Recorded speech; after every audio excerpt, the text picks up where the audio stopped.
आगामी दिसंबर महीने में प्रस्तावित ग्लोबल इन्वेस्टर समिट को लेकर तैयारियां जोरों से चल रही हैं। उत्तराखंड में देश विदेश के निवेशकों का जमघट लगने वाला है, लेकिन राजधानी देहरादून में सड़कों के हाल बेहाल हैं। दून को स्मार्ट बनाने के लिए जगह जगह सड़कों को खोदा गया है। ऐसे में देहरादून आने वाले निवेशकों को आवाजाही में कोई परेशानी न हो, इसके लिए सीएम पुष्कर सिंह धामी ने पीडब्ल्यूडी के अधिकारियों को सड़क दुरुस्त करने को लेकर अल्टीमेटम दे दिया है। दरअसल सड़कों के अधूरे काम देखते हुए सीएम धामी ने पीडब्ल्यूडी के अधिकारियों को 30 नवंबर तक का अल्टीमेटम देते हुए कहा कि अगर इस समय सीमा तक सड़कें गड्ढा मुक्त नहीं हुई तो अधिकारियों पर सख्त कार्रवाई की जाएगी। इसके अलावा चेतावनी दी कि निर्धारित समय के भीतर सड़कों को गड्ढा मुक्त न होने पर और कार्यों के प्रति किसी भी तरह की लापरवाही बरतने पर संबंधित अधिकारियों के निलंबन की कार्रवाई की जाएगी। सीएम धामी ने अधिकारियों को निर्देश दिए हैं कि सड़कों से संबंधित जो भी योजनाएं बनाई जा रही हैं वे आगामी 50 साल की परिस्थितियों को ध्यान में रखकर बनाई जाएं। वहीं कैबिनेट मंत्री सौरभ बगुड़ा ने सीएम धामी के आदेश का स्वागत किया है। उन्होंने कहा कि प्रदेश का रोड नेटवर्क बहुत ज्यादा जरूरी है। सड़कों में गड्ढे दुर्घटना का कारण बन रहे हैं और लोगों को दिक्कतों का सामना करना पड़ रहा है।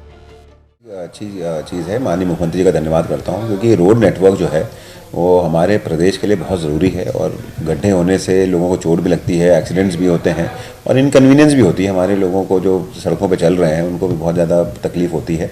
तो माननीय मुख्यमंत्री जी जो निर्देश दिए हैं वो एकदम सही दिए हैं और मैं उसको सपोर्ट भी करूँगा। और जो अधिकारी निर्देशों का पालन नहीं करेगा तो जहाँ तक मेरे संज्ञान में है कि माननीय मुख्यमंत्री जी ने ये भी कहा है कि उनको सस्पेंड तक किया जाएगा।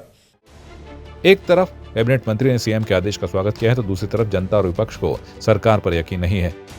स्थानीय दुकानदारों का कहना है कि उनकी दुकान के आगे सड़कों को खोद दिया गया है। वहीं सड़कों पर जाम के झाम से लोगों को परेशानियों का सामना करना पड़ता है। उधर हादसों का खतरा बना रहता है। उनका कहना है कि उन्हें उम्मीद नहीं है कि 30 नवंबर तक सड़कों को दुरुस्त कर लिया जाएगा। सारे गड्ढे हैं, बिल्कुल दुकान के आगे ना तो कोई क्रॉस हो सकता ना पार हो सकता है। दुकानों में गड्ढे कर दिए इन्होंने और हमें उम्मीद नहीं है कि जो सीएम साहब ने कहा कि 30 नवंबर तक ये काम पूरा हो जाएगा और बहुत ही मुश्किल लग रहा है कि जहाँ पर से वीवीआईपी लोगों ने जाना होता है वहाँ के तो इन्होंने सड़कें और सब गड्ढे भर दिए होंगे।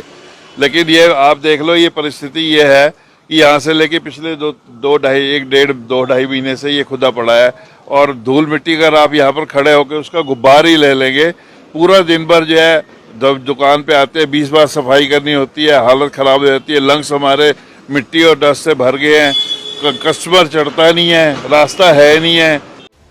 उधर कांग्रेस ने मामले में सरकार को घेरने का काम किया है। कांग्रेस प्रदेश मुख्य प्रवक्ता गरिमा दसोनी ने सरकार पर आरोप लगाया है कि सरकार को इतने सालों से गड्ढे नजर नहीं आए, लेकिन ग्लोबल इन्वेस्टर समिट के चलते गड्ढों को भरा जा रहा है। उन्होंने कहा कि स्मार्ट सिटी के कार्यों ने जनता की दुश्वारियों में 4 चांद लगा दिए हैं। जब आप इन्वेस्टर्स समिट कराने जा रहे हैं तो आपको प्रदेश की सड़कें चाक चौबंद चाहिए। ये देख रही है उत्तराखंड की जनता कि उसकी दुश्वारियां, उसकी पीड़ा, उसके कष्ट बढ़ाए हैं आपने। लगातार 7 सालों से हम सड़कों की दुर्दशा को लेकर सरकार को कटघरे में खड़ा करते आए हैं, लेकिन सरकार टस से मस नहीं हुई। स्मार्ट सिटी के कार्यों ने तो जैसे दुश्वारियों में 4 चांद लगा दिए, परेशानियों को और बढ़ाने का काम कर दिया।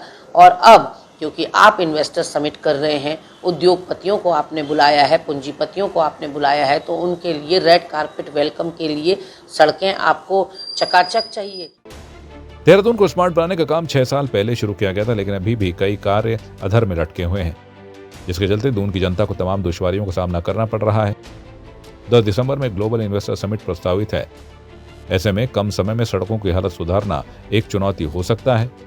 उधर सीएम ने भी अधिकारियों को अल्टीमेटम दे दिया है, नहीं तो अधिकारियों पर निलंबन की गाज गिर सकती है।